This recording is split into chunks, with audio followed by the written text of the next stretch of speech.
met somebody and the first thing they do is tell you exactly who they are and what they do? They like to kind of brag about their position and how important they are. I personally don't like people like that. I try to never do that in my own life. I'm just not that kind of a guy. And the man that we're going to talk about today is the same way. Nehemiah wasn't the kind of guy who liked to brag about how important he was. When you read the book of Nehemiah, you have to read the entire first chapter to find out who Nehemiah was and what he did.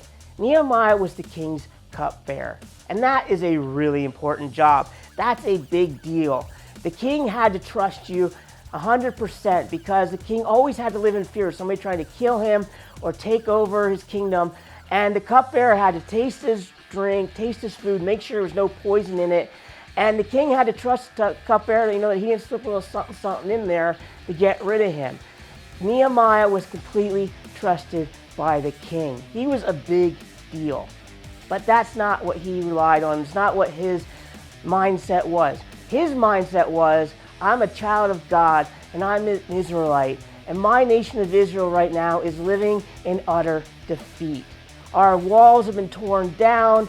Our people have been exiled. I'm in exile here, and back home things are really bad. And his passion, his purpose was to get back to help his people find safety and security.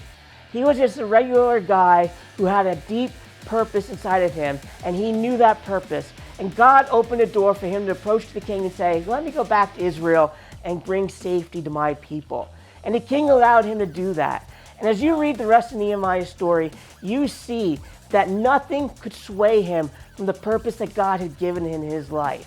Whether it be attacks, persecution, trials, hard times, nothing stopped him from walking in the purpose God had for his life.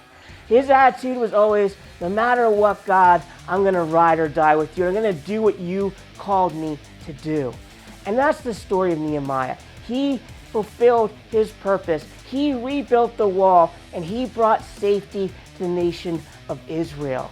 And guys, I believe every one of us has a purpose, a God-given purpose in our life, something that only we can do. You can't do my purpose, I can't do yours.